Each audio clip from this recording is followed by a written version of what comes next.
Hi, guys. It's the crazy sales clown. This week, we go to joeshrimpshack.com and you can get yourself the...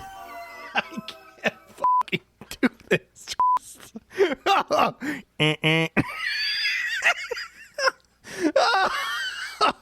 Oh, God. These ads are getting out of control. Go to joeshrimpshack.com this week, guys. They have the entire Shrimp King food product line on sale for 11%, and you can get yourself another 15% off this line by using promo code Aquarium Guys at checkout. It was a good idea. I just can't do this ad. joeshrimpshack.com. Even we can't do clowns. Welcome to the Aquarium Guys podcast with your hosts, Jim Colby and Rob Zolson.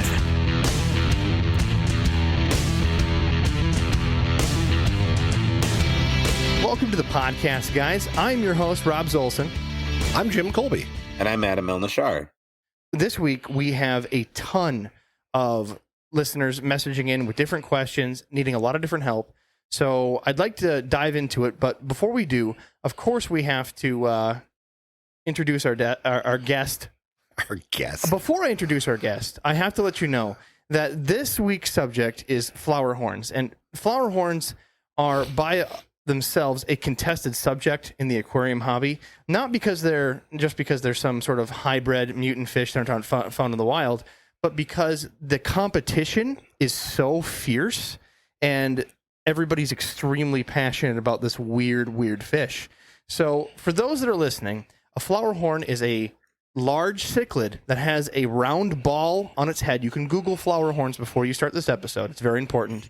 And I have to put a parental warning, even though this is an explicit episode, that we're going to refer that ball on the flowerhorn's head as a cock. It's spelled K-O-K. That is the official term for that part of the fish. We're immature people. We can't help but laugh at the word cock. So you have been warned. Jimmy's already smiling. He said cock. Rob's said just cock. jealous the fish are sometimes bigger than him. I am, but I'm not going to censor cock. This episode's going to go downhill. We're going to have fun doing it. And to guide us on this journey downhill, we have Jay from J4 Flowerhorns, the, I believe, current world champion for competing flowerhorns. How are you doing, Jay? Hello, guys. Thanks for inviting me. I'm good. Hello. It's our pleasure having you, man. Yeah. We started doing this on Monday, our normal recording day, and we tested the night before. Everything was good to go, and then your headset broke, and now you came back on a Thursday just to make sure that you get us the information we so deserve. So thank you for your persistence, Jay. No problem. Can you just give us a little bit more about your business before we kick this off so we get a little background about you and what you do?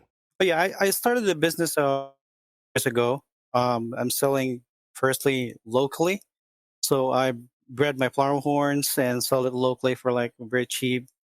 And then after a year, I started an eBay and finally I got my website and everything. eBay. There's still fish being sold on it, but it's not that prevalent.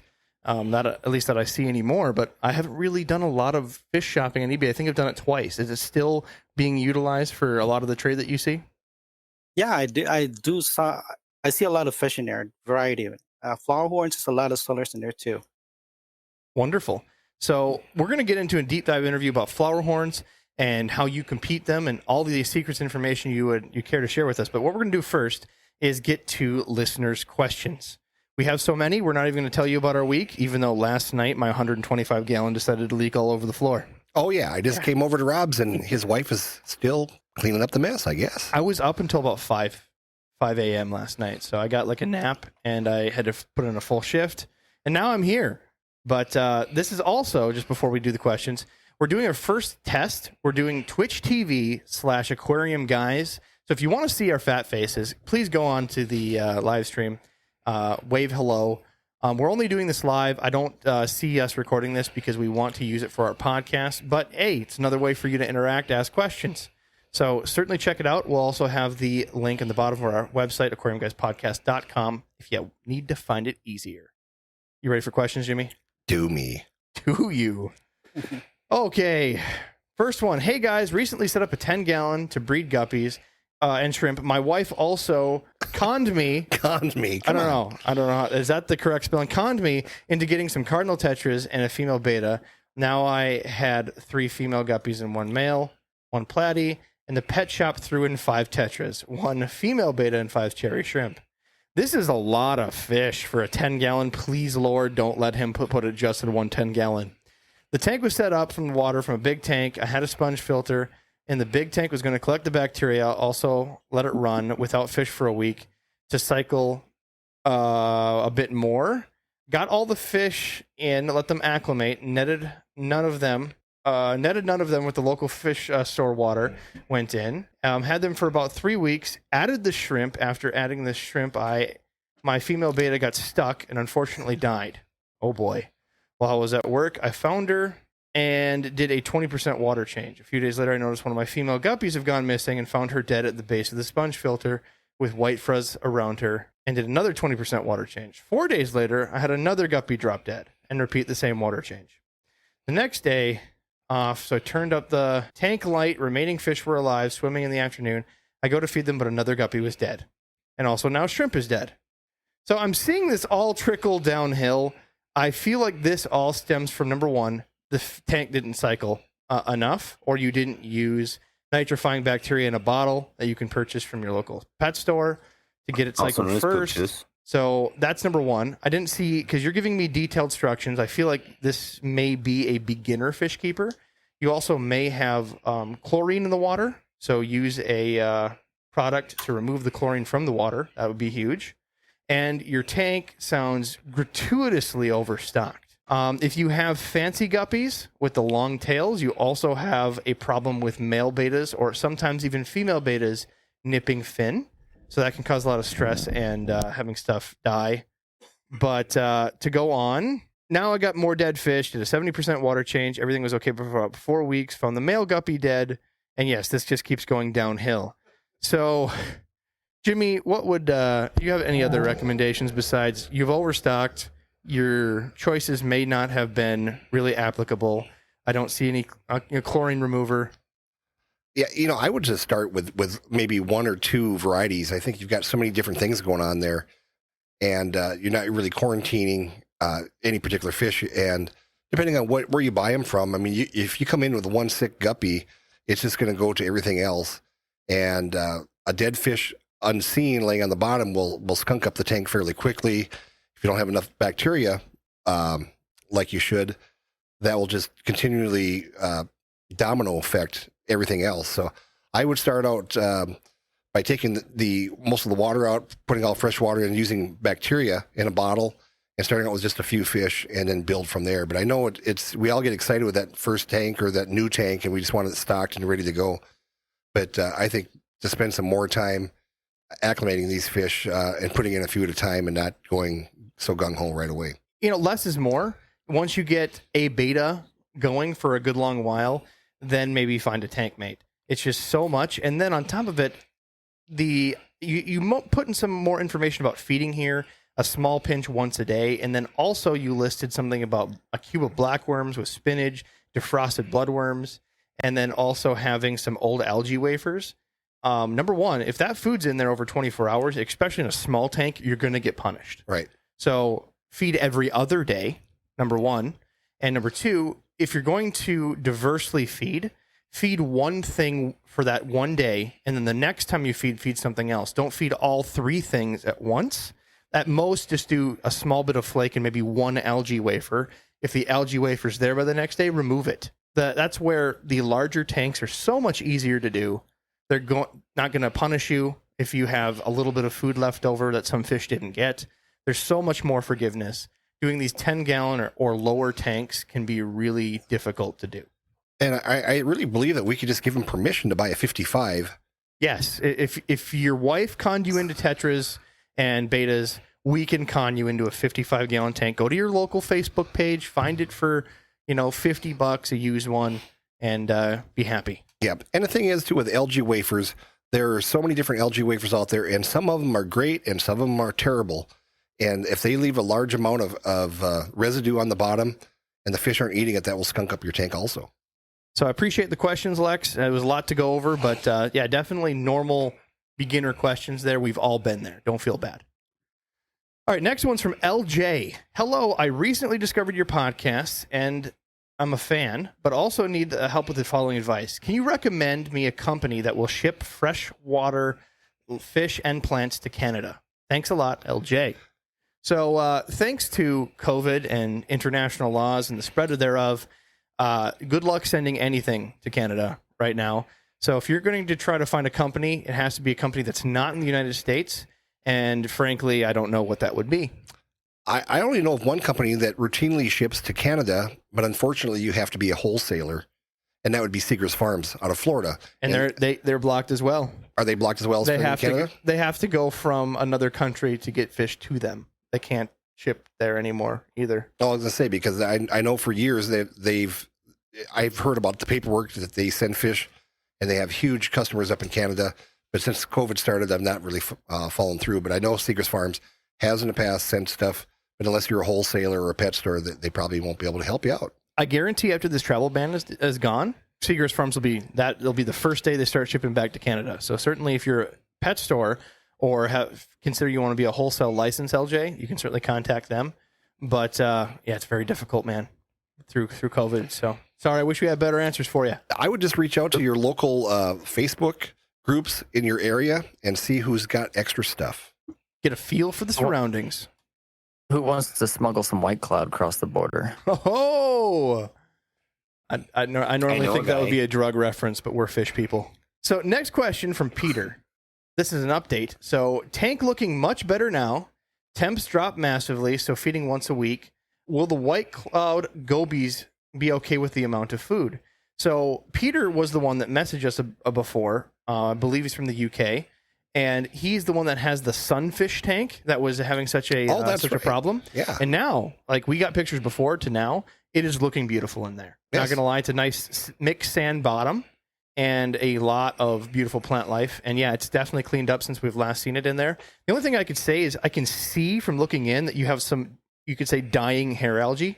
I go in and take a filter. What do they call them? Filter brushes? Excuse me, I had to swallow there. Like a tube brush. A tube brush. That you would clean your tube, and you stick them in there and you spin them around, and it's like putting spaghetti on a fork. So if you want to see an example of this, go to our friend Chris the Mataquaris Biggs on YouTube, and he just put out a video this last week on how to deal with stuff like hair algae, and he uses methods of brushes, and it's really, really slick, especially because yours is literally dying off. So this is the perfect time to remove it. So in there, you have what you call white cheek gobies. I have not had these. I've seen them. I have not had them. Have you had them, Jimmy? I have had them in the past. Yeah, I like them. Have you seen any like vivation problems or feeding problems? Is his normal feeding schedule, you think, will be fine? I think so, because they do a lot of stuff on the bottom, looking around for food and stuff. So they will find stuff to eat. The only thing is, I know you gave us, Peter, information before when you messaged in about diverse food, but just mixing in a little bit of bloodworm goes a long way for gobies, because bloodworm sinks to the bottom quite fast, and gobies love a lot of protein. So if you don't have that already, add that into your loop, Peter, and you should be good to go. But and your sunfish will like them too. There's a up close picture for you, Jimmy. Oh, he's pretty. He just clarified they come from the same river as ZHOUI gobies. I don't know how to pronounce that. Zoe. I'm going to butcher it, and everybody's going to make fun of me. I can't see it from here. I'm too old. So you should be good to go with that. Just make sure you mix in one of those days, because I know sunfish love the frozen bloodworms as well.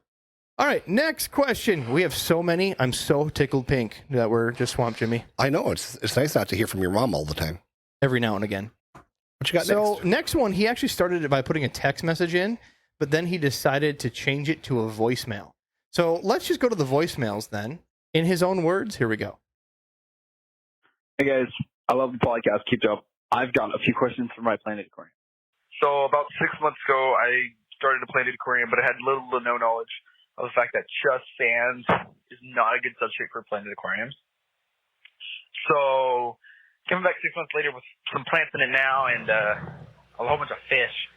I do have leftover buckets and stuff, but how would I change the substrate or add stuff to the substrate to make it, I don't know, be more inhabitable for plant I already have a whole bunch of Osmocote in it, which does help. However, I'm wondering if there's anything else I can add to it or do in that matter, and stuff like that. I do those daily ferts, or weekly ferts, my bad. All right, we're going to pause there before we get to a second question. So number one, he's been using sand and says it's not good for plants. Au contraire, sir, it is good for some plants. Now, those plants are happening to be like the easy plants. For instance, stuff like hornwort, guppy grass. I've used a lot of what we call dwarf sage or jungle vale. There's a whole long list of plants that have no problem with sand whatsoever. The majority of my tanks are exclusive sand bottom tanks, and they don't need a ton of nutrients directly from the soil like some of the fragile crypts or even Anubis want to have. Now, that being said, I still have crypts, I still have Anubis in those tanks, but number one, people screw up when they're doing the sand bottoms and make it real thin. There's not a lot there in the first place. So triple up your sand, guys. Put a few inches, make it nice and thick down below so they have a lot of rooting bed, because there's not a lot of nutrients in the sand, but there is at least more the thicker you go. That's at least my rule of thumb. And then if you do have plants that require more of the nutrients, you can add fertilizer tablets into your sand, but it's a double-edged sword.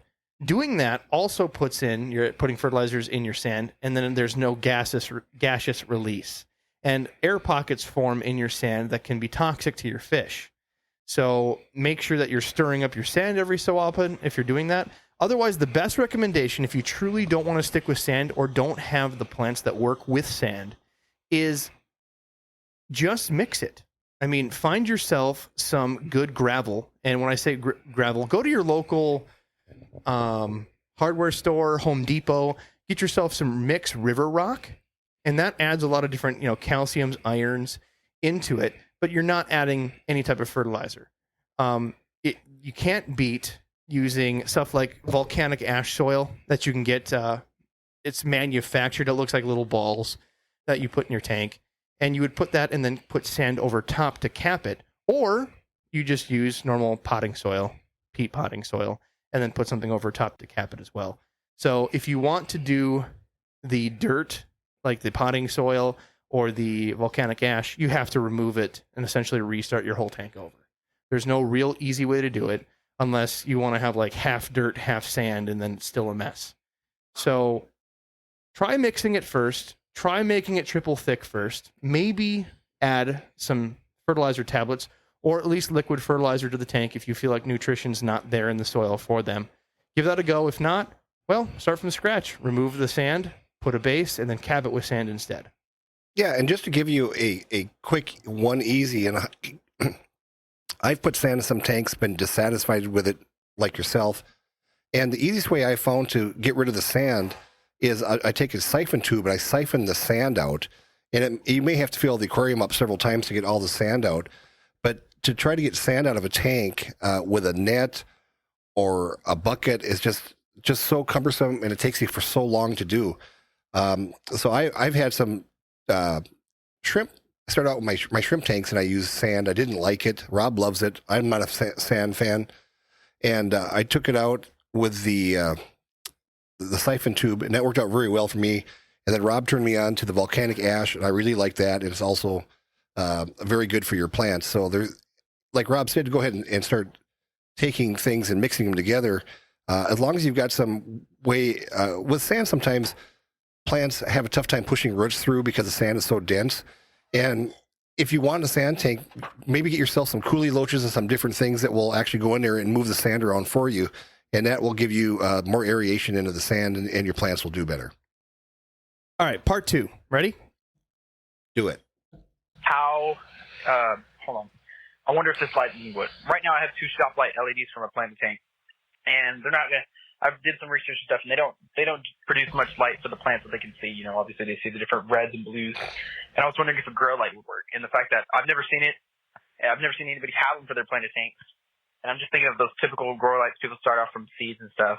And I'm wondering if they would do well for your planted tank. I've done a whole bunch of Googling and research in that matter, and I've just seen nobody do it. So it already has me on the edge that nobody would do it, but it's worth a shot for especially how cheap they are. And then my third question is, My third question is what else could I do to improve my planted tank? My planted tank, I can hardly grow AR, Alsonikia recanini. I know I butchered that name. But I have a whole bunch of plants I can't grow that are in the easy column, like AR or Ludwigia triple red or Luigia red or stuff like that, or purple camboba. Or no, I can grow camboba. Take that back. It's just a whole bunch of plants I can't grow that are in. All right, so I'm gonna stop him there. So we have two more questions in that.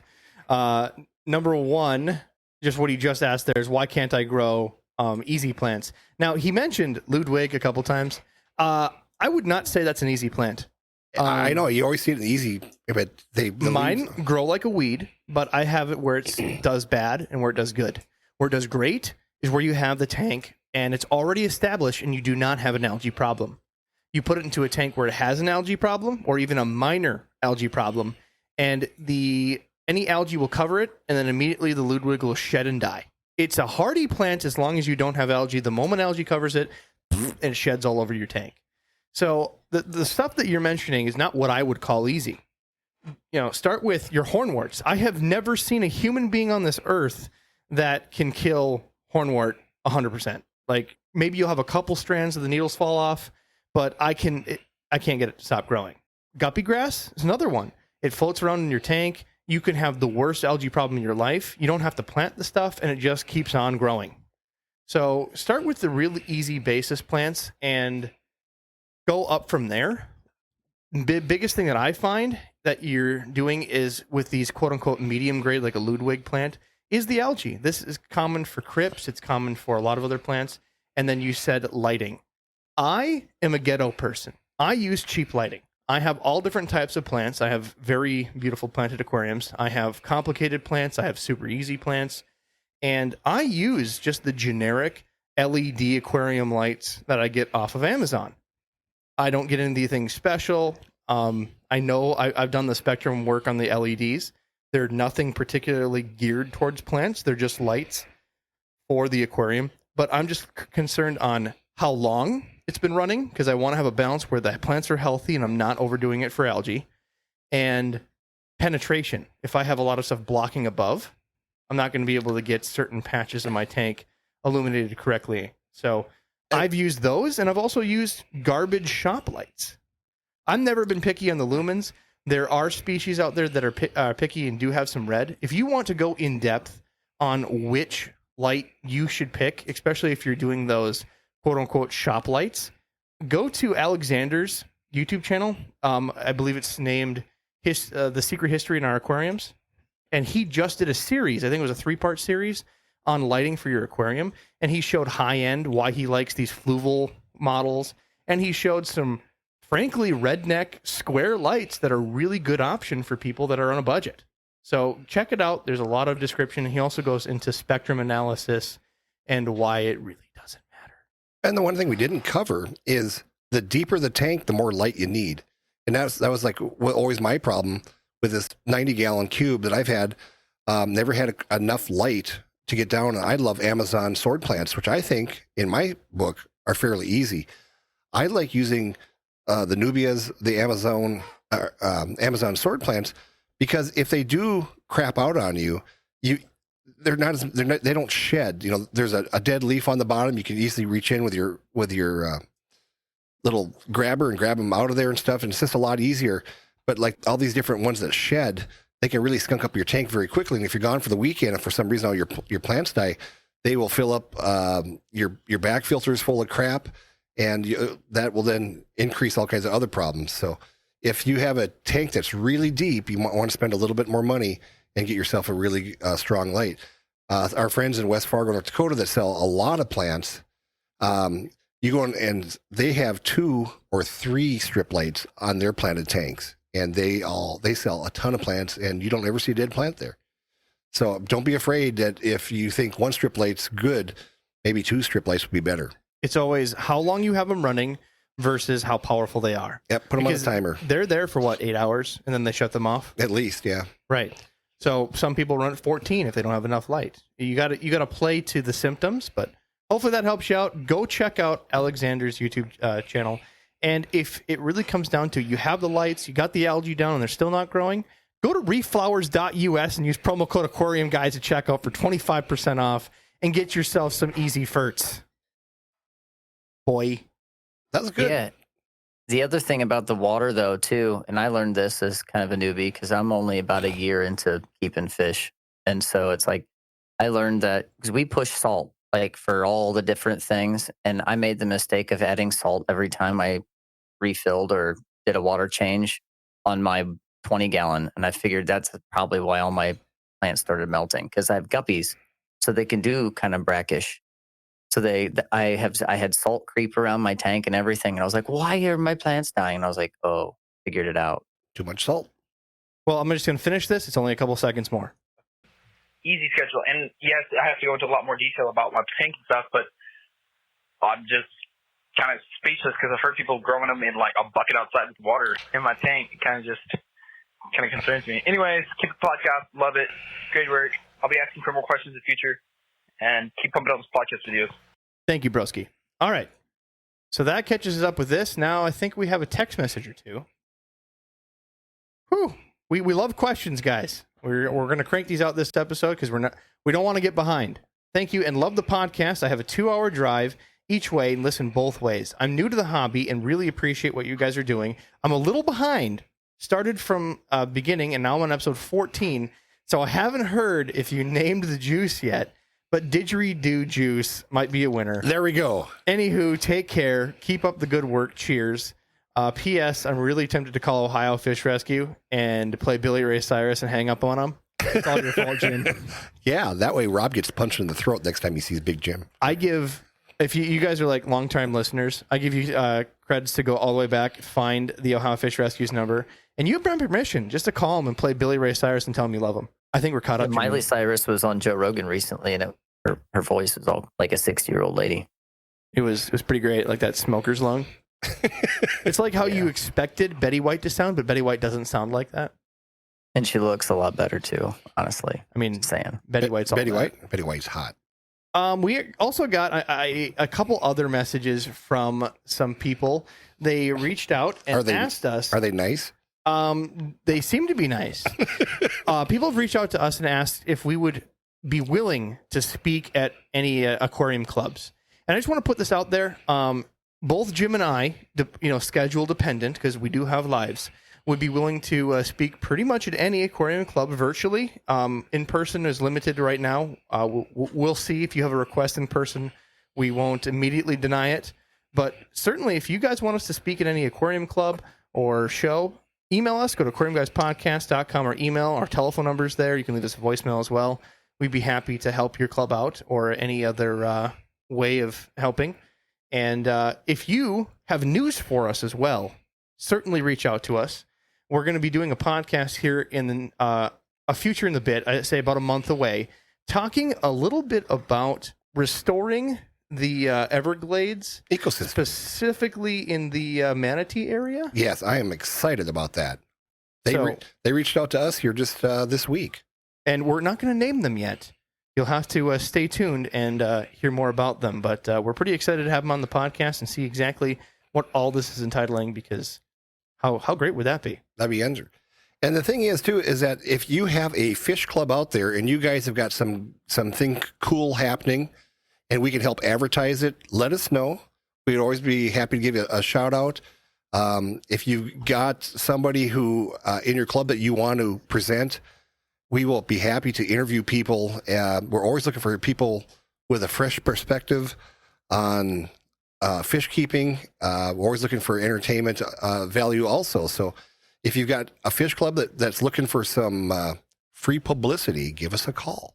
Now, again, we do have paid for ads that we have to keep the lights on somehow. But if you have a not for business charitable club, happily share your info. So that being said, one last update. We did the conspiracy episode. Remember that, Jimmy? That was fun. Where we talked about diddling dolphins and got in a lot of trouble. Yeah, HR is not happy with you. Well, at the end of the podcast, we specifically talked about Maui Sweetwater. Yes, we did. And how we had all these freshwater and saltwater species in the same tank. Well, after that podcast aired, I forgot to put this in for notes because we've been so busy. After that podcast aired, it wasn't even a week, and they took down all the YouTube video and the website altogether. What? Yes.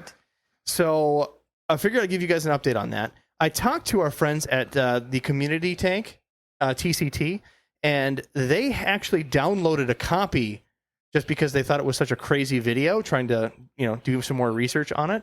Because again, they're the ones that broke the story. I was just so lucky to repeat the information. So after I found out they took it down, they put it back up.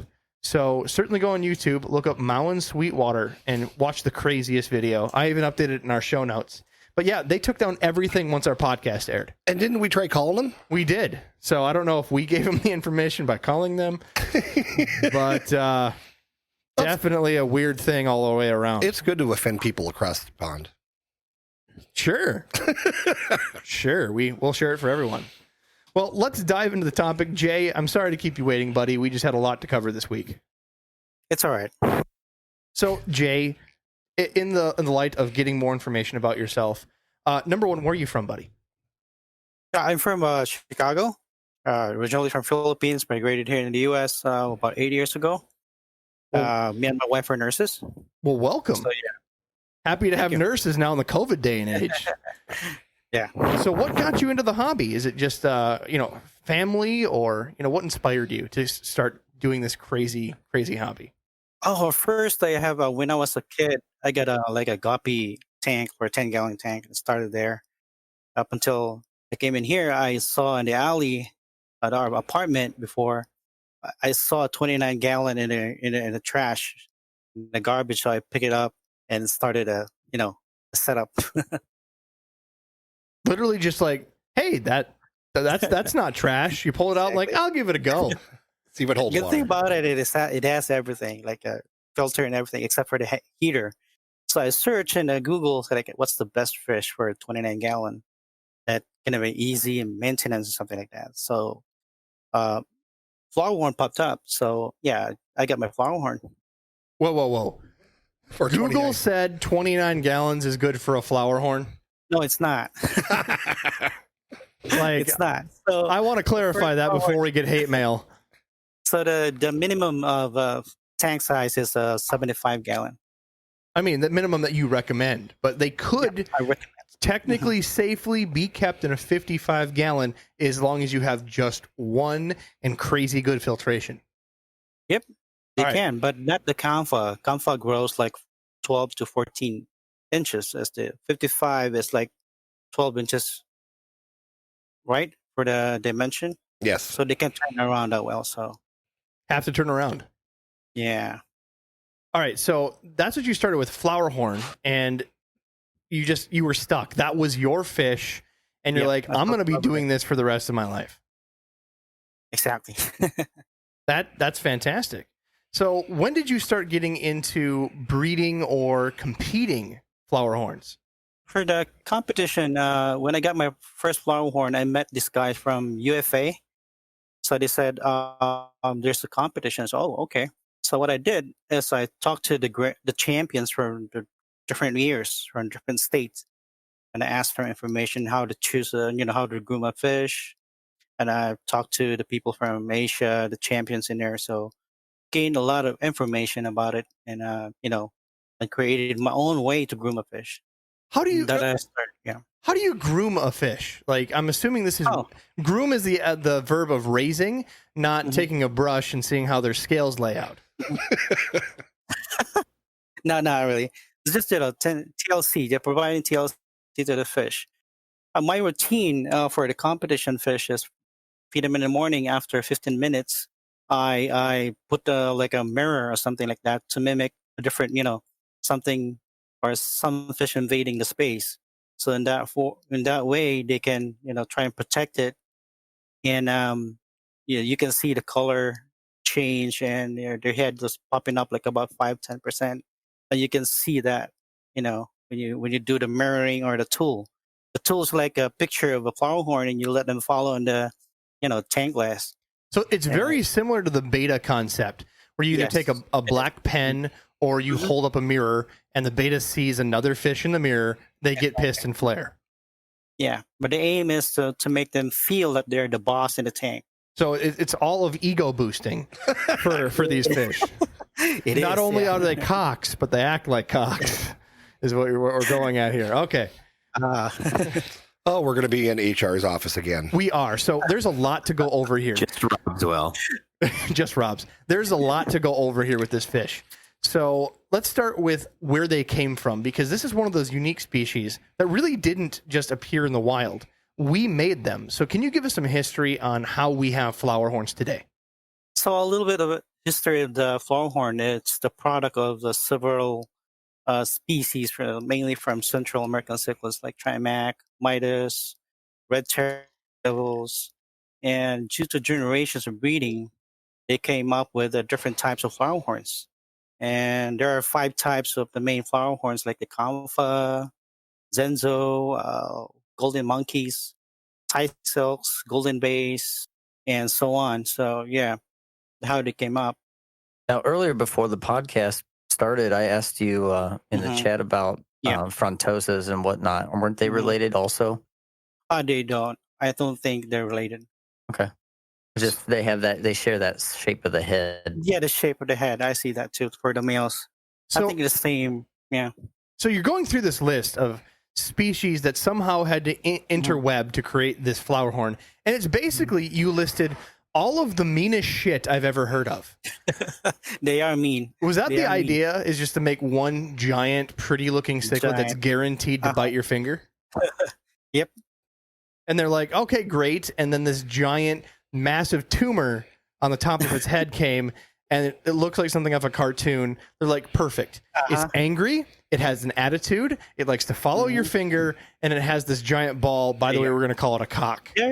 They're amazing fish. They interact to you, like you said. They follow your fingers. You know, we came home. They actually wiggle their tail like dogs, and in the feng shui, and they believe to bring luck and prosperity to the family and business, because the hobbyist in Asia, they believe that the plum, you see the floral line across the body, the black one, sometimes it resembles with characters like numbers and letters. Wait. So if we can find a group of flowerhorns, we could potentially get the winning lotto numbers. Exactly. That's what I was thinking too. I hear a story about that. Yeah. Somebody won a lottery in Asia. Are you kidding? Yes. You can do it. Yeah. Damn it, Jimmy. I'm that good. I knew this would happen. I love it. So is there any one person that's responsible for this Frankenstein fish? Are you trying to get beautiful? Are you trying to get that one person killed? I don't have any specific person, but I think it started in Malaysia, somewhere like that. And it grows so fast, and then they have competition there in Indonesia, and it's spread out like fast. Just spread. Everybody's like, hey, I got this weird mutt that's angry, beautiful, and has a giant ball on its face. You got to check this shit out. And that just spread, and now everybody's into flowerhorns. Yeah. And they have different kinds right now, different types. So in Indonesia, they have a specific flowerhorn type, like they're popular in it. It's Endosensu. So this is the most expensive fish that I've ever known. One fish, a sensu, like 3-time grand champion. A friend of mine helped sold it in the U.S. In California for $15,000 For one fish. for one fish. Yeah. You guys are getting up to like koi standards. Like you can see koi easily get dropped for 10, 15 grand for the highest end stuff. And I mean, even some of the record stock. I mean, what is the record they have on some of this? Like over 6 digits. Like I've seen $100,000 koi. Yeah. On the flowerhorn world, this golden monkey, and an exhibition in Malaysia was $600,000. golden monkey. Yeah. Like the monkey, like the movie monkey. It resembles, the face looks like a monkey. Yeah, so, but that genes don't exist anymore. The person who breeds that died, and then the genes died with him.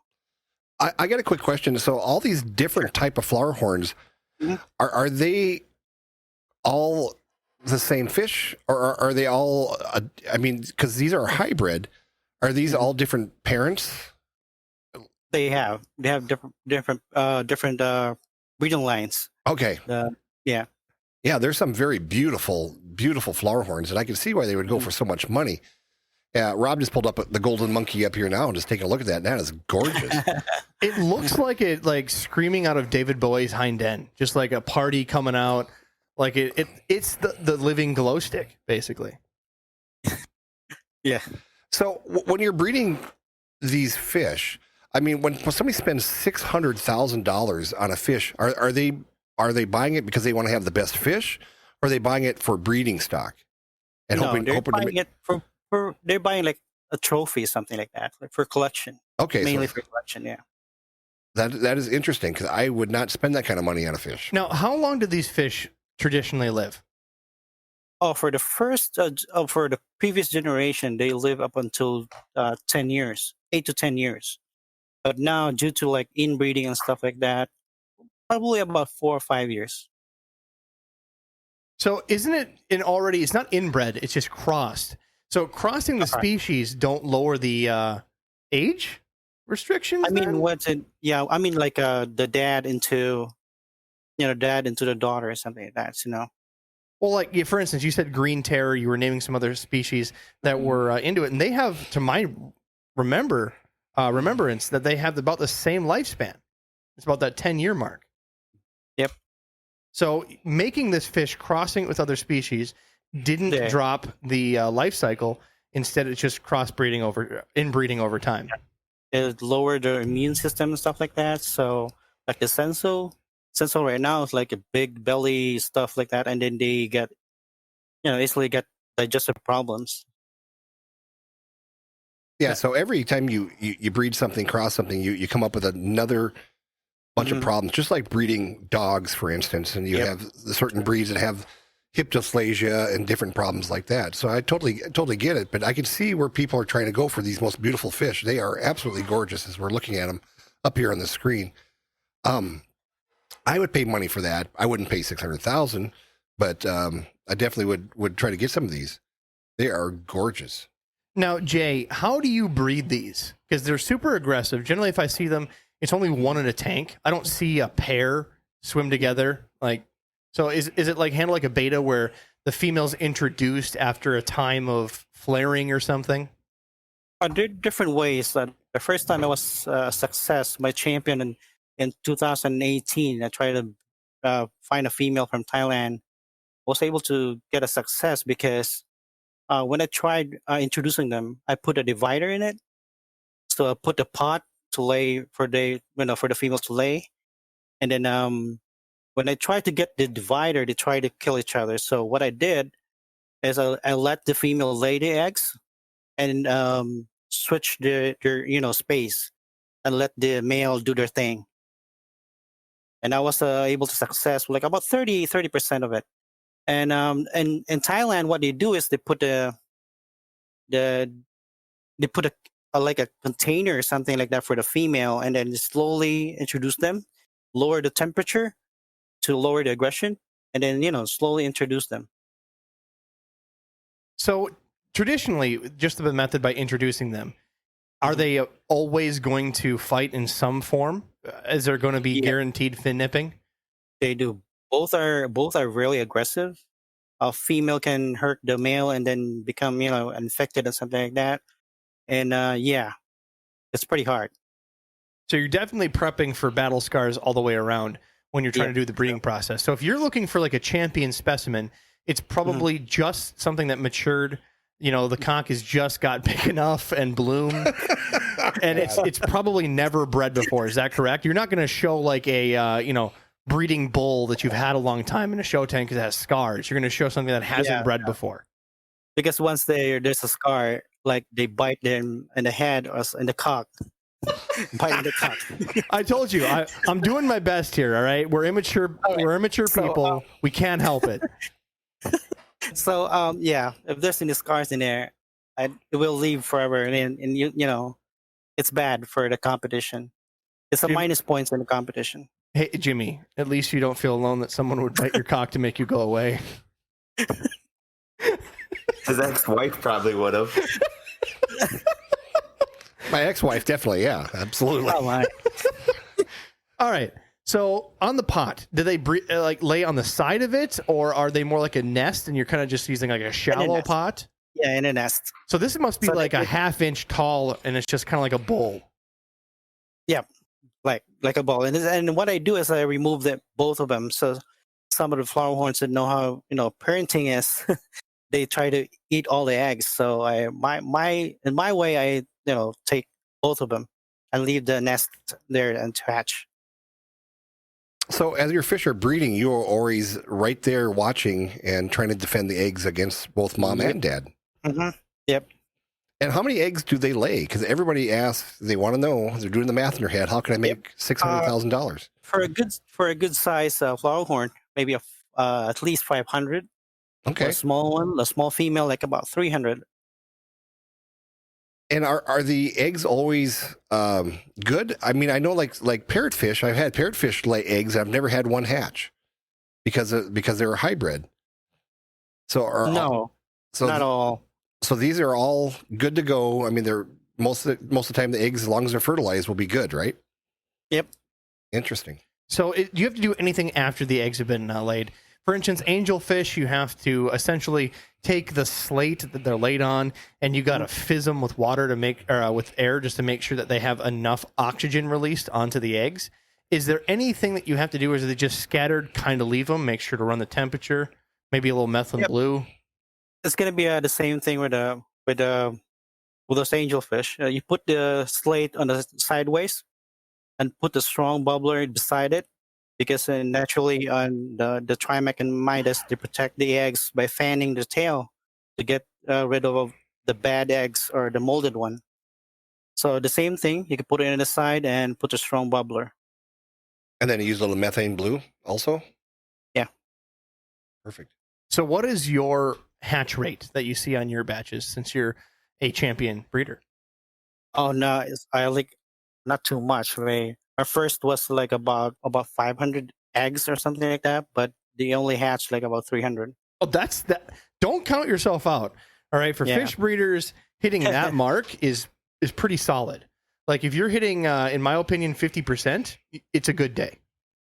Yeah, but I stopped breeding. I usually buy juveniles from Thailand right now and Indonesia, because breeding is like takes a lot of space. When the 300 fishes will grow like about an inch and a half, they will start killing each other. So you need a lot of space. Gotcha. So essentially, you only breed the stock that you're going to compete with, and everything else that you sell, you make sure to get from reputable wholesalers and bring in juveniles and raise them up for quality. Yeah. So what do you feed? Well, what's your secret for feeding, starting with fry and then to adults? From fry, I use the egg, like the dried egg yolk. I went for fry, and then later on I crush some pellets like a Grand Sumo flower horn pellet, and then I feed them like that. And bloodworms too, to boost their growth. So is there any special regimen that you get for that growth? And is there anything you use to add to color, or you just want your natural color untouched, unboosted? The colors and everything, like the features, like colors, the cock, is usually from the genes. 80% is coming from the female, so you need to get the best female that you can get, because it's all coming from the female. So how do you look at a female and be like, that's going to give me a giant cock? Yeah, when I on Thailand, I asked like a sample, a female with a cock. So yeah, I have purchased a female like 2 weeks ago with a huge cock, and Well, the females have a huge cock as well. it's pretty seldom you see those, but I got one 2 weeks ago. Yeah, because my understanding is the I- females traditionally have like kind of like a half bump. It's like like a cock wanted to start and is never there. Mhm. So there are females with full on giant cocks. Yep, they do. Jimmy, goddamn it, you're losing it. You got to keep this shit together. This is hard for me as well. So it's when I see it on Thailand pages or Facebook. When I see one, I grab it. Like I buy it because for breeding, and I'm aiming for growing a fry or batch with a cock. So that's it. All right, I gotta have a moment here, just a little silliness. But What have we been doing? have you ever? I've been trying to keep it serious. So have you ever just been on your phone and be like, your wife comes in, catches you, like, what are you doing? Like, I'm looking up cocks on my phone. I found this amazing cock. I ordered it already, and she's like, God, I just wanted a little time together. That's all. Oh my God. It's like, oh, she'll be excited too. Do you have? So your wife sees the cock on the phone and she's excited. You got to share it. I like I that. want to see that cock too. So yeah. If you and other Flowerhorn friends, because I'm assuming this is a circle, right? Especially when I'm trying to find people to interview, and we're lucky enough to get you, Jay. You got to have Flowerhorn friends. You just send them, random pictures like, dude, check out this cock, and they're like, dude, you need to get that, or hey, can I borrow that for breeding? Is that just like the whole goal? Yeah. And as a group, we have a team in the U.S. We have different teams, and we help each other and choosing the in this game and in the competition. The vital thing in this is choosing the best fish that you can get, because this is a one fish one tank. So if you fail to choose, a very bad, get a bad fish, you will waste your space and time. So for us, we help each other. Hey, is this a good one? We say no, it's not. I'm just so fascinated by this. It's a different world, really. Now, coming on the outside, we have to paint this for the listeners. Mm-hmm. So, No, Jimmy, we don't have to paint this. I'm going to paint this for listeners. No, don't do it. They're going to drive off. Most people listen to their podcast on their way to work. They're going to drive right into a tree. Right. Oh, my Lord. Stop if you need to Google cocks. Pull over. No, don't Google that. Don't Google cocks and drive. All right, listeners. But coming from the inside circle of fish keeping, not necessarily Flowerhorns, people that are totally opposed to Flowerhorns come from two different sects. Number one, it's a man-made fish. How could you? It's not natural, this whole idea. And you're crazy, right? This is the most entertaining shit I've ever heard of in fish keeping. So shut up. You don't get to talk about that. And the second reason is people just think they're flat ugly. Like, why would you have one fish in a tank? It's a monstrosity and the whole thing. Well, clearly they haven't seen the right kinds. And if you've never sent a cock photo to your friend, you don't understand the whole hobby. So get on it. Certainly give this a listen, people. If you have a 55, 75, 125, reconsider, right? This is definitely more fun than you're getting at. So I don't want to hear those arguments. For feedback is why I put this out there, Jimmy. This is the most politically correct episode we've had since we've admitted females have big cocks too.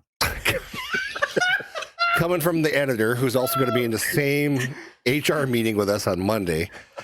So my question real quick is, so you're looking for a female. Is this like you go on Tinder or something in Thailand and you're looking for a hot female? I mean, and what do you pay for a hot female with a... Yeah, let's talk about prices. I mean, besides the cock jokes, because I think we've stressed that enough. You have. I mean, you're right. You got to chip into this, Jimmy, and participate. But what do prices go for? Like, what I'm assuming, like you're saying, what's a good female go for? A good female is going to cost more than a male. Is that the truth? Yep. So for the female, it's around about, for a very good one, for $400 up. So about $400 minimum just to get a nice female. Minimum. And how big is she when you get her? Is she breeding age or is she... So for me, I want to make sure she laid eggs already. Okay. So about 4 or 5 inches. Also, they lay eggs at that small size. Where you buy these females from the farm, I'm assuming they must have tank after tank after tank of these high-end fish? Yep, they do. And so can you just go online and look at each individual tank, or how do they sell it? So I'm gonna ask if you have a list of available for sale, and they're gonna show it, and then I ask for a video a proof that it laid eggs. And so once it's laid eggs and you're interested in bringing it over, so after you bring it over here, I mean, and it can't be cheap. Do you buy one fish or do you buy a box full of females? I ordered in bulk. In Thailand. So how many females do you purchase? I would imagine you probably can get 10, 12 in a box, or how many? In a box for Thailand, like about 24 by 19 by 13. It's about 20 to 25 fishes. Okay. Inside, yeah. And so you're throwing out a lot of money on one box of fish plus shipping.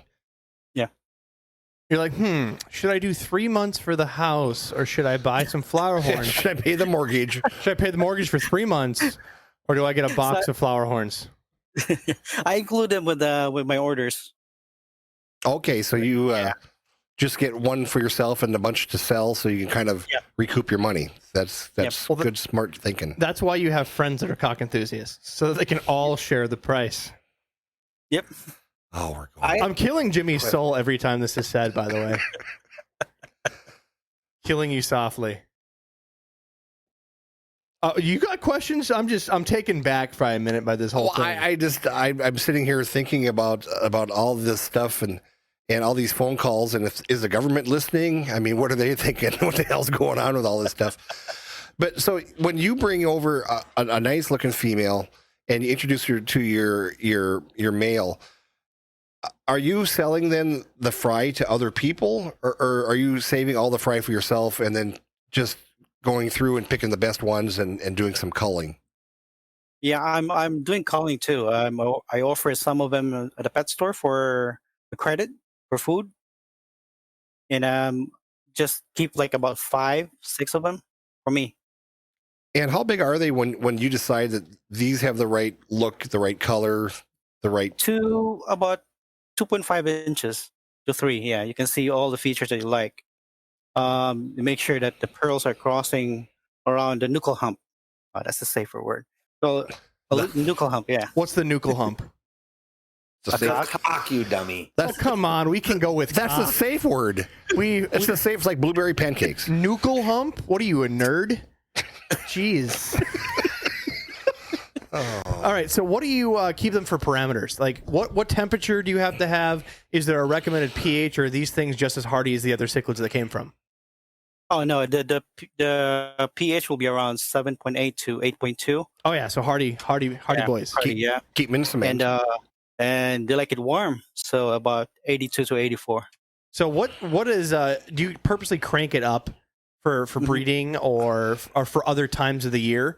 Is there a temperature that you do for showing as well? No, it's the same thing, in the same temperature.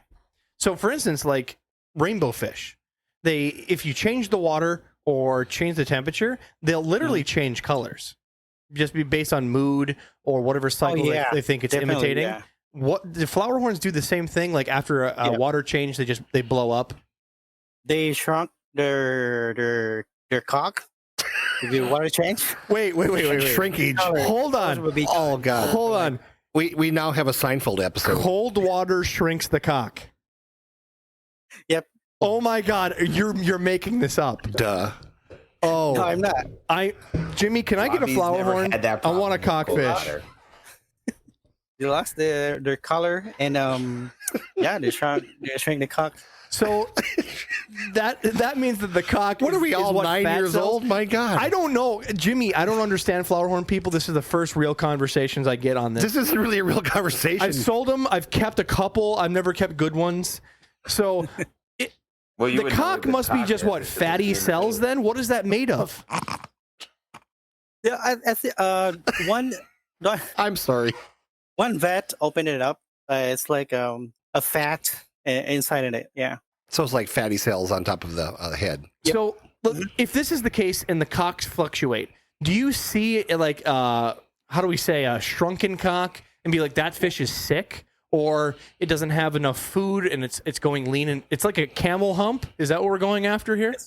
It's one indication that you'll see your fish is something going on in there. It's either sick, the water is off, something like that. So what if because there's no such thing as obese fish, right? Betas do this a lot where they have just too much food and they just get rounder than hell and die. Like us. Or kind of like us. So do flower horns, if they're too overfed or eating too much, do they, I don't know, get too big of a cock? Or does a stomach protrude? It's protruding. You'll see protruding on the stomach. Okay. And they mostly die, because they're very weak, especially the sensu. They have very weak digestive system.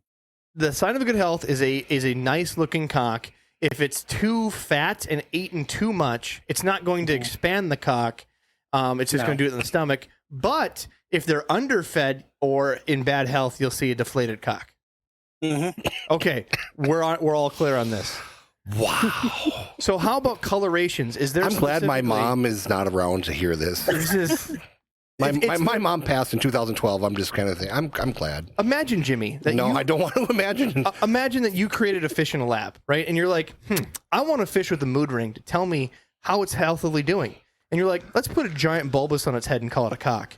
That's what's happening right now. I live in an alternate universe that it's just not just something there, but also shows health on the fish. I'm blown away right now. I'm going to buy your wife a mood ring, and you'll be able to tell when she's pissed at you because you'll have a big welt on your forehead where she hit you with it.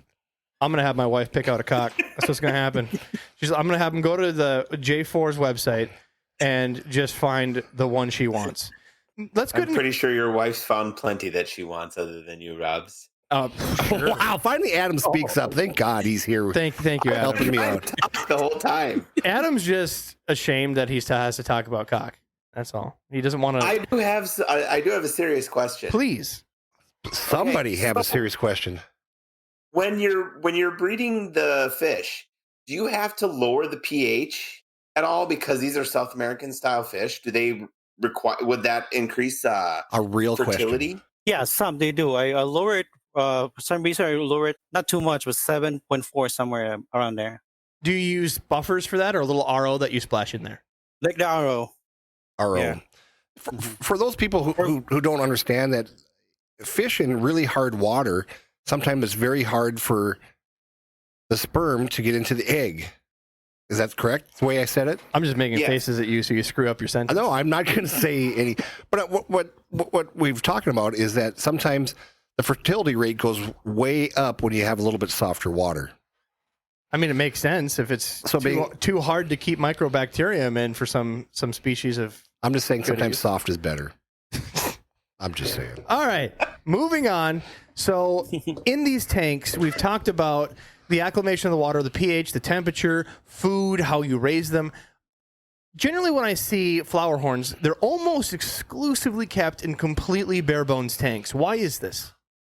For injuries, number one for injuries, like if you have a fish that has, like for example, an egg, they tend to scratch it and then any like substrate or something like that, and they scratch your head. So that's why it's easy also to maintain without a substrate. You can see any white poop or something like that. So yeah. So I've also been told, and I just want to confirm this because clearly you're the expert, and this is from the people that hate on Flowerhorns, so I'm pretty sure it's false information, that Flowerhorns are just kind of retarded, and you can't have anything there with them because they'll bash their cock into it. I don't think we can say that word, can we? Yeah, I'm saying it. This is my podcast, damn it. It's your podcast too. Say retarded. So I want to ask a question about white poop. is that honestly the case, though? Are they kind of dumb and just like mosey around and poke themselves? Yep. See? That's why I have They're kind of all my retarded, tanks. Jimmy. I knew it. All my tanks are like Special needs. Go ahead, Jay. yeah, all my tanks that they don't have is bare, no substrate, and less no decorations too. All I have is like the sponges So and the heater. Yeah. the one thing you said that you said you have to watch for white poop. Yeah. And Examina. Yeah. what is that? What is that? Examina, like parasites. Okay. It's easy to monitor the poop. And Yeah. it's easy to clean too. Yeah. With the angelfish, if that string of poop that hangs out of the angelfish, if it's clear and then solid and clear and solid, looks like DNA actually, that's usually a sign of hexamida. Yeah, Examina. Yeah. And so it's just very interesting that also we're talking about poop and cock. So this is very much fun for everyone. It's a little bit for everyone. Yeah. So on the parasite front, I've heard that Flowerhorns are definitely more susceptible than other fish. Is that correct? Yep. Correct. And that Flowerhorns may have more swim bladder issues than other fish because they're cross. Is that correct? Mhm. Correct. Yeah. All right. I'm reading these myths from listener submissions. From Mythfinders. So I appreciate this. And you see a lot of videos where people, at least like Fu the Flowerhorn, for instance, he that's a YouTuber, right? Okay, I thought maybe. I saw the video. Yeah. Right. He's known for keeping these like no filter nano tanks and then showing month after month video montages of how these tanks are doing. But he started his channel doing a flower horn that he loved. And the thing seemed to be like finger trained. He could do little food tricks with it. It was really cute. But he's had some swim bladder issues where they couldn't swim correctly. And then the cock was actually above the water line and essentially got dry and rotted. Yeah, I saw really it, like, sad. wrinkled, something like that. Yeah. So wrinkled, dry. I'm sorry about that. God, you guys. Oh my God. Poor Jay. I wish I'd have wore a pair of Depends because I'm going to pee myself here very shortly. All right, so I think we've talked at least a good amount about A good amount. about the care and the species. What do you recommend as far as don'ts for a beginner doing a flower horn? Just the things that you hear most common. Mainly, most of the newbies right now are buying. They don't cycle the tank. Please cycle your tank before you buy anything in there, and then make sure you get to buy in a reputable sellers. We have a lot of sellers in the U.S. You can have a lot of choices, and also stop overfeeding your fish. My ratio feeding them, if you have like 4 inches, feed them like 4 pellets in the morning and then 4 pellets in the evening. That's it. And good parameters. Be diligent in your water change. I mean, it sounds pretty straightforward. Honestly, I was thinking it was going to be more. Just no decorations. Keep your water decently hot. Uh-huh. How about Keep their cock hydrated. I'm just trying to go remember the questions that I was bombarded with by people. And one of them was, do you train your fish? And if so, how can someone do that? Train like what? Like follow your finger or do I've heard of tricks, but follow do your finger taxes. is. Can your fish do your taxes? I don't know. Well, retarded fish are easier to train. In the competition, you need to do, when I compete, I need to train my fishes to follow the fingers. Because when the judges, in a competition like Aquashella, the judges will, lay their hands in there, let the fish follow to seed each side of the fish. If there's no scars, the pearls are perfect, the flower lines are prominent and straight, finnage are strong, so you need to see everything in it. So you need to train the flower horn. Just to be able to be seen. Kind of like you have to train your dog to sit still so they can, make sure all the coat's done and all that BS. Let's go to some fan questions. I think we've asked enough about cocks. Let's let some of our listeners in Discord ask some questions as well. I got one real quick question. Well, please. So, how many times do you show your fish? Do you show your fish 1 or 2 times? Or is it something that you show all year round and then you go to another fish? And what do you do with your fish afterwards? I mean, do you sell it? Besides he's showing his cock off at his house all the time. So my fish joined the competition, USA competition. He won, and then he joined another competition, international one. He also won champion, and this weekend is joining another competition. So I'll be joining a lot of competitions in worldwide. I say. And for those people listening, what kind of, are there trophies? Is there cash prizes? Yes. I have. There'll be trophies and plaques and certificates. And now cash, I don't know what cash. I haven't received any cash yet. No cash. Whoa. So you are the world champion? Is that correct for this last year? No, not really world, but in the U.S. there's a competition. I won it as a grand champion. Grand champion. And also, international. I won the best in show, best pearl, and grand champ. And Asia. So I'm joining another Asian competition this weekend. Hopefully, the same fish. I'm using the same fish.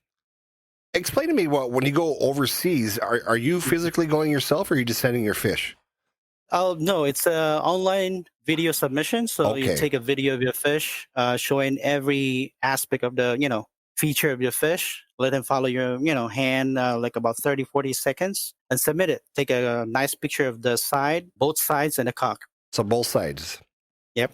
Another question. You've Quit your giggling. You I was just going to say, what if there's a mole on one side of your cock? Hey, you have that checked out by a doctor, and you cough twice. I'm sorry. I'm 11 years old, and we're talking about All right. this.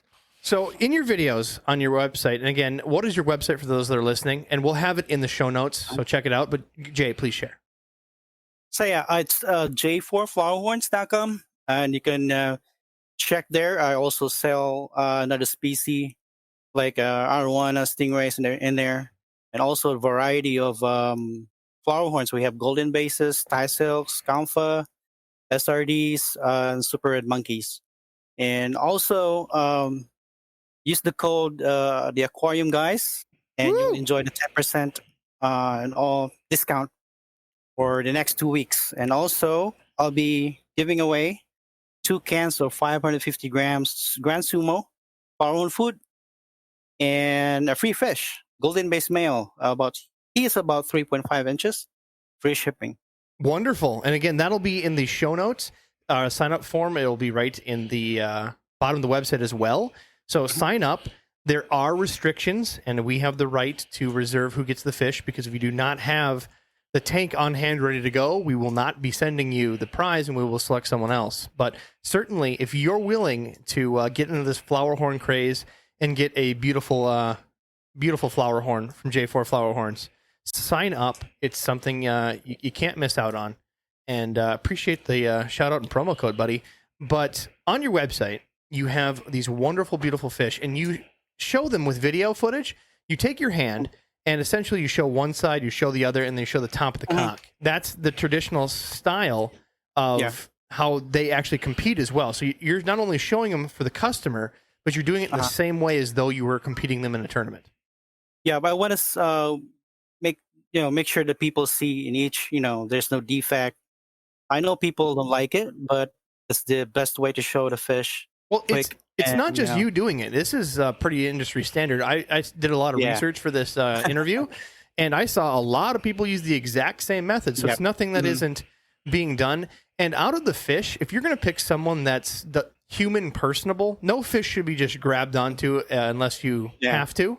But if you're trying to find the most human personable fish, Flowerhorn's probably up there right along with my golden penis dojo loaches. Dead serious. You put your hand in there, they'll slurp up your fingers. Like they're looking for food. I feed them treats. They love being manhandled. Don't look at me like that, Jimmy. And also, I'm if you guys are watching the Twitch stream, we're wearing the new golden penis fish hat found on the Aquarium Guys store. That is very nice. I'm wearing my Faster Pussycat t-shirt. All in preparation. Which just kind of fits right into this whole conversation this evening. Adam, did you have another question, by the way? I did. Do you not have any current with these fish? Are they just like not able to handle current at all? They love the calm water. Because, especially imagine you have a big head and heavy, and you're sleeping with the current. It's not nice. Adam, if you had a massive cock, you wouldn't want to be drug around and raced. Well, first of all, I do. I've got the 4 kids to prove it. Okay. I was just thinking about Rob. Rob and I and our wives went to Florida a few years ago. And I'm just picturing Rob in the surf getting his ass kicked by every wave that comes by. It was a great time. Yeah. And I don't know. I just keep thinking about you getting slapped around. It's kind of fun. The giggles. All right. So let's get. No, I was just wondering about this because, like, in order to grow African cichlids faster, you put current on them. Yes. And then South American, you do the water changes. I was just wondering if you could grow your flower horns faster by putting current on them. Oh, for the fry? Yeah. Okay. You can. Yeah, I thought in the grooming part. So. Oh, okay. No, you don't want to put them on a treadmill when you're trying to show off your cock. Gotcha. Then that would probably make the hump go down too much, and then they wouldn't. Okay, that makes sense. Hump gets soft. No floppy cocks. All right. So again, the listeners have a ton of questions. So we've answered a few of them. So I'll go through. I'm sure.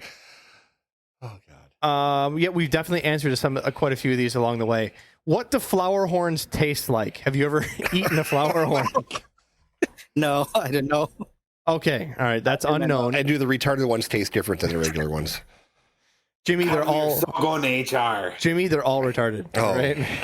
You guys should all free up Monday morning for a meeting. I give them crap, but the friends that I know that I've helped get Flowerhorns and walk them through the setups, I've gone to their place and I've never seen fish people with such joy because they're one of the few fish that interact with you. They're almost excited when you come up to the tank and they come up and you put your finger in the glass, they're following it, they're looking for food, and their day is basically based on looking at you. And they're just overwhelmed with joy. So when I say retarded, they are happy retarded. Like the owners, the like my fish, dog. I've never seen an interaction in an aquarium such as a Flowerhorn. So I may be making a joke here, but honestly, it's something that you can't replicate in any other fish species that I know of. Maybe a dolphin. An Oscar. What? Oscar. An Oscar. There you go. All right. So next question. Do Flowerhorns have certain pedigrees besides the breed species you've already listed? They do, yeah. There's one thing that I not mentioned is the super red monkey, and there's a lot of strains right now, like KML, Sensu from Indonesia, and yeah, there's a bunch of lots of types in right now. Do you see anybody doing the glowfish with Flowerhorns anytime soon? No. Are you sure? Thankfully. Super monkey. Next question. How much is a competition male that you would see maybe on your site or in the market? We said female before. Yeah, for the males, no. There's different types. For Senzu, for competition for Zenzo category, you can spend for like about $250 to $450, and that's a competition grade. For the Confa, you need to spend like about, for really, really good ones, $750 to $3,000. Woo! Dang. Yeah. For a beginner, I should say start with a, mid gamer, like about maybe 150 or something like that. And start grooming and practice. So are both males and females shown? Most of the competition are males. Okay. So most of the competition are the males, but the big money is the females for the most part? For the breeding aspect, 400 maybe for the females. But for males, especially Confa, you can't breed Confa. Most of the Confas are sterile. Oh. So they have secrets on how they made it in Asia. A lot of lab work there, Jimmy.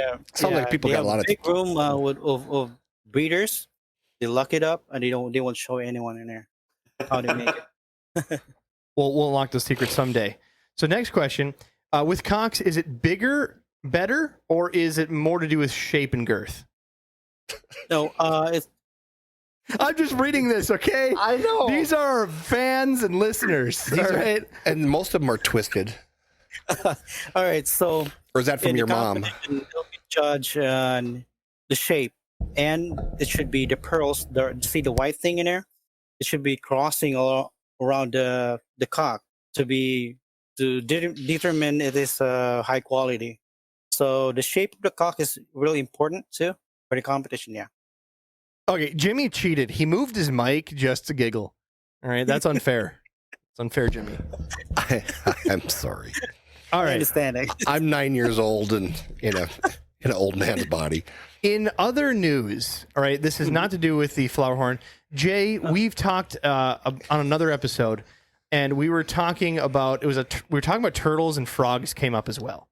And Adam, in his wisdom and knowledge, shared with us about scrotum frogs on Lake Titicaca, right? And apparently now I got a news statement from one of our sources in the Discord that a porn website managed to raise a large amount of money to ensure the continued conservation of the endangered scrotum frog of Lake Titicaca.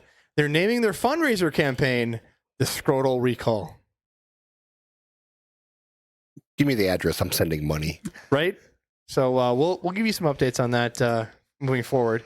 But We thought Adam was just pulling this out of his butt, actually. Yeah, now you're being for real, and now And actually, he knew what he's talking about. and now us talking about it usually do. has gotten a porn company to sponsor it. So you're welcome. I wish we could get a porn company to sponsor us and maybe just send us free lube. So when we go into HR, it'll just be much easier when they hose us. Much easier. If you know what I mean. We are so going to hell on this. All right. Don't worry. In the future episodes, we'll have a conversation, maybe an extra episode where we talk to HR just for you, Jimmy. Yeah, HR. I've talked to HR, and they are willing to come on. So. Excellent. They need to at this point. So, Jay, have you done any judging, or are you just strictly the participant submitting your Flowerhorn in? So far, just competing. Nobody invited me to judge yet. So yeah, so far I'm enjoying competition. So, Jay, might I inquire, would you be willing if time doesn't come in the way, because you're a busy person, you have a business, you're a nurse, you do these competitions, you breed on the side, and who knows, maybe you donated to the Scrotum Frog Relief Fund. So you're a busy guy, but would you be willing to do a Flowerhorn competition for the aquarium guys in the future? Sure. Yeah, I have a plan of doing that too. Excellent. So that's what we'll have to do, Jimmy. We'll have to do a yearly Flowerhorn competition, and we'll have to figure out what charity is involved with that. I just want to tell people, please don't go online and start Googling the stuff we're talking about, because I'm afraid you're going to go to a porn website. No, just at least pull over if you do. Don't Google and drive, people. So do you guys have a group in Chicago that you get together and compete against each other? The Aquashella last year hosted a competition. Was that one where you physically went to, or was this also online? Yeah, physical. It's going to be physical. And also the 2018, it's just the one hosted is the Golden Aquariums. Okay. And how many people would you, how many fish would you have in that competition? The last year, the 2019, we're about 70 fishes in there. 70 fish. And what size tanks do they bring in for you guys so you can display? Yeah. So it was held in the Aquashella, and then, we brought the fish in there, and it was fun. And how long do you display them for? Are you there for a day or two, or 2 days? 2 days. Well, I got another question that just was submitted in private message to me. So someone was asking that if you watch like a Westminster Kennel Club dog show and you hear them ironically say the word bitches continually, is that the same thing for Flowerhorns? They just talk about cock continually and say nothing about it. It's like it's everyday terminology. Yep, it's gonna be like Is this aired on television or the internet somewhere where we could go and listen to like judges or some announcer talk about a show? Oh, that I don't know the word, but they probably use the safer word, which is the knuckle hump or KOK or Coke or something like that. Coke. I want a Coke. All right. Oh Lord. I'm done with the degenerate questions. Done with you. I am done with the degenerate questions. So is there anything that we missed in the overview and at least getting our feet wet in Flowerhorns? I think we covered everything. And at this point during the podcast, are you thinking to yourself, I wish I wouldn't have done this? No, I'm having fun, actually. Are you having fun? Okay, as long as you're having fun. I'm a number one fan with you guys. I listened to when Rob told me about the number 38, and the funny stories. And now I'm building my garage fish room. And there's one episode helped me out too. So you guys, you had some questions you were going to bring to us on this episode. Yeah, so how can we help you with your fish room, sir? You said that you had questions for us. Yeah. I have a question about the heating my fish room. So now I have a 2-car garage. I insulated everything: the door, the side, and the ceiling. Now I'm debating how am I going to do the heating, because my garage is like about 50 feet from the house. So do you recommend running a gas line or? Yeah, I would. I would too, yeah. Yeah, I think around here, you're in Chicago, so you're just as dang cold as we are. The best thing to do for heating something like that, once you super insulate it and stuff, once you get it heated up, it takes a long time to get your cement heated up on the floor, which is pretty strange to talk about. But it might take you, let's say, a week to get up to a constant temperature. But once your floor is heated, and the rest of the house is pretty economical to keep warm with a natural gas little furnace, and you can get some pretty small ones for your local hardware store from somewhere between $150 to $300, and for a 30-40 bucks, you can buy some industrial fans to keep the air moving. And the biggest problem you might have with natural gas is you might get a little more condensation inside that building, so you want to make sure that the insulation that you've used is waterproof, because you might get some condensation. But I've heated all kinds of different buildings with different ways, and the most consistent have been the natural gas and the cheapest. I know people that have used, electric heaters. I know people that have used propane, and I just like natural gas, just much cheaper and easier. So just a reminder for the listeners, heat the room. Don't heat the tanks. If you're going to make yourself a fish room, and it's not like living space, like for instance, Jay, he's using a garage that's dedicating for this fish work. So heat the room if you can. It's way cheaper, and make sure to have a rebreather. I don't think we went over this a lot in our episode. You said that it might be a little bit more moisture. Have a meter to read the moisture in the room, and if it gets too high, set up a exhaust fan, essentially like a floor fan, where you can pipe it with dryer ventilation and just plumb it outside to get that moisture out of your shop without losing too much heat. Yeah, and keep every one of your tanks covered up as best as possible, because lids are great. Because with an open tank, it's like boiling water; it just evaporates so much faster. But if you have your room at 80 degrees, your top row tanks might be at 78. Your second row down might be 76, and so the top rows, of course, are going to be warmer. But if you get I've never had it where like the room has been 80 and the top row has been 80. It's always been about 2 or 3 degrees cooler than the room.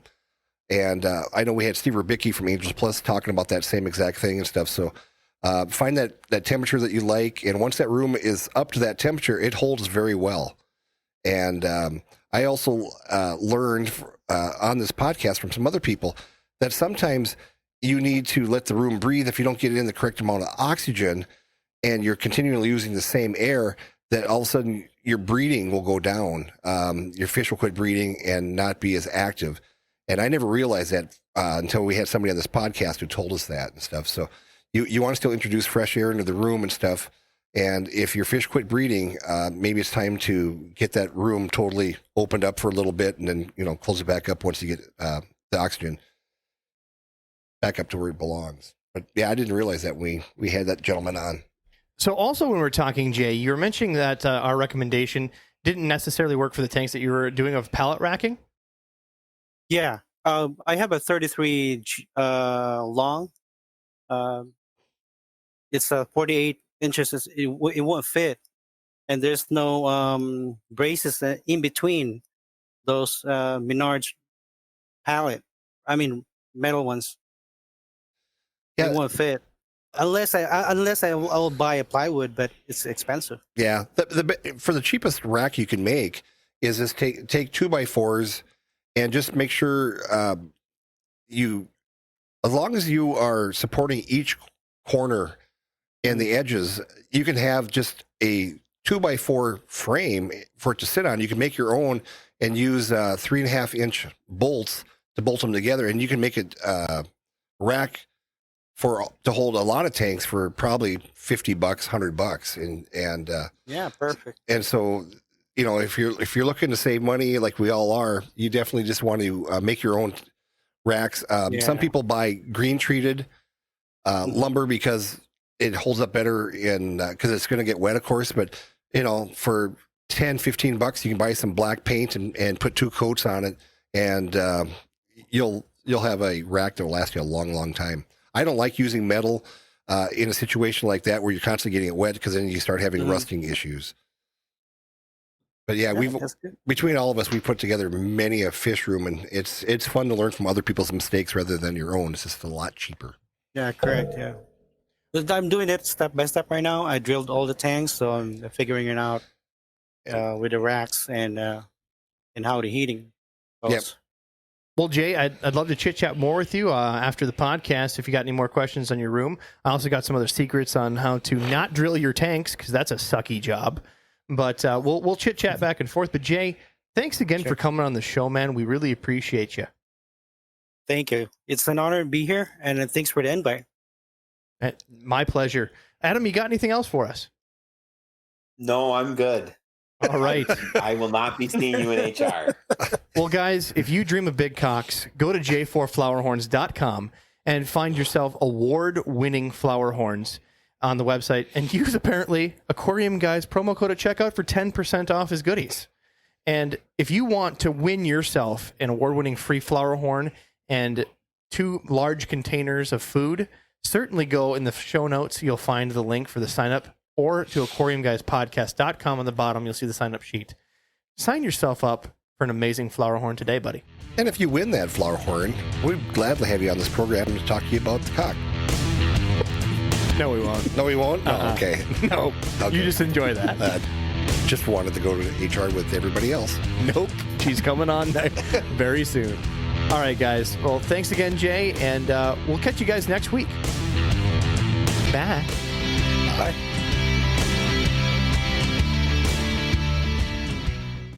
Thanks, guys, for listening to the podcast. Please go to your favorite place where podcasts are found, whether it be Spotify, iTunes, Stitcher, wherever they can be found. Like, subscribe, and make sure you get push notifications directly to your phone so you don't miss great content like this. I never knew that a Minnesota accent could be so sexy until I heard Adam's voice. Go fuck yourself, don't you know?